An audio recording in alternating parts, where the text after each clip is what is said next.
धृतराष्ट्रोवाच। गीता के पहले श्लोक का अर्थ।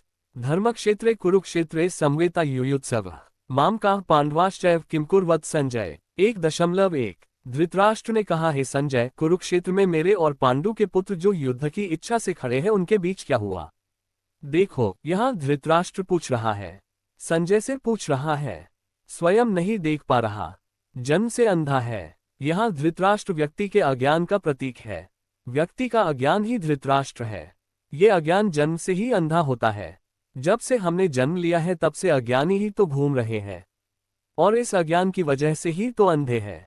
सत्य नहीं दिख रहा, कृष्ण का विराट स्वरूप नहीं दिख रहा। लेकिन ये धृतराष्ट्र संजय से कहता है, उससे पूछता है कि कुरुक्षेत्र और धर्मक्षेत्र में क्या हुआ। यहाँ संजय के पास दिव्य दृष्टि है। यहाँ संजय का अर्थ है संयम। व्यक्ति का अज्ञान ही धृतराष्ट्र है और व्यक्ति का संयम ही संजय है। धृतराष्ट्र युद्ध नहीं देख सकता, लेकिन वह संजय रूपी संयम के द्वारा जानता और समझता है कि एक ईश्वर कौन है। वह गीता भी सुनता है, परंतु अज्ञान के रूप में अंधा है, इसलिए उस विराट स्वरूप को नहीं देख पाता। जैसा कि हम जानते तो है कि धर्म क्या है, परंतु चलते नहीं है। जबकि संजय देखता है, व्यक्ति उसके संयम और विवेक से ही भगवान की तरफ जाता है। यहाँ धृतराष्ट्र ने 2 शब्द कहे हैं। कहा है कि धर्मक्षेत्र और कुरुक्षेत्र में युद्ध लड़ने वाले पुत्रों के बीच क्या हुआ।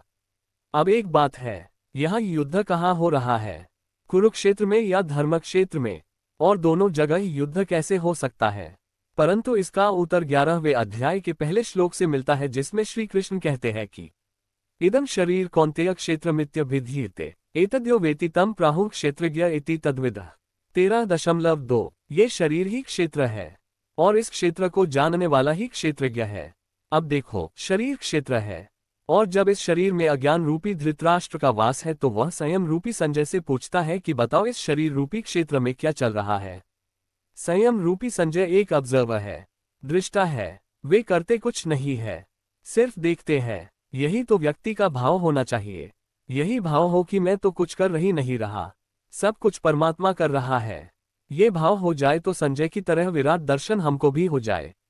इतनी सी बात है। धर्म क्षेत्र और कुरुक्षेत्र एक ही क्षेत्र का नाम है और क्षेत्र शरीर ही है। इसी शरीर रूपी क्षेत्र में धर्म की प्रवृत्ति हो जाए तो धर्म क्षेत्र हो जाता है, और इसी शरीर में कुरुवंश की असुर प्रवृत्ति हो जाए तो कुरुक्षेत्र हो जाता है। इसी क्षेत्र में संजय नामक संयम एक दृष्टा का भाव रखकर पूरे युद्ध को देखता है और बताता है कि क्या हो रहा है। तो ये था प्रथम श्लोक का अर्थ। संजय उवाच। दृष्ट्वा तु पंडवानीकं दृश्यत दुर्योधनस्ता आचार्यमुपसंगम्य राजा वचनमब्रवीत्। संजय ने कहा, पांडव सेना को सैन्य क्रम में खड़ा देखकर राजा दुर्योधन अपने गुरु द्रोणाचार्य के पास गया और निम्नलिखित शब्द कहा। संजय ने धृतराष्ट्र की चिंता को समझाया, जो यह चाहता था कि युद्ध अवश्य होगा। संजय ने कहा कि उनकी चिंता कम करने की कोशिश है कि पांडव सेना युद्ध के लिए सैन्य दल तैयार करने में जुटी है। फिर उन्होंने उन्हें बताया कि उनका पुत्र दुर्योधन युद्ध के मैदान में क्या कर रहा था। राजा धृतराष्ट्र अंधेरगर्दी थे, इसलिए उनके सबसे बड़े पुत्र दुर्योधन ने हस्तिनापुर राज्य पर शासन किया। महाभारत में उसे स्वभाव से बहुत असभ्य, दुष्ट, राक्षसी बताया गया है। बचपन से ही पांडवों ने उन्हें तिरस्कार दिया था और उन्होंने उन्हें अपमानित करने का कोई मौका नहीं छोड़ा था।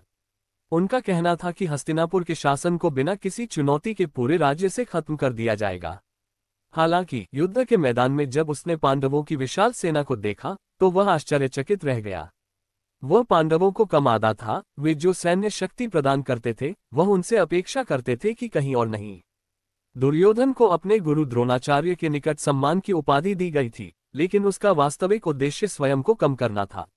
अपने गुरु के प्रति उनके कदमों से ये भी संकेत मिलता है कि पांडव सेना की विशाल सैन्य संरचना ने उन्हें भयभीत कर दिया था और अब वह इस युद्ध के परिणाम स्वरूप बने हुए थे। अगले 9 श्लोक दुर्योधन द्वारा बोले गए हैं।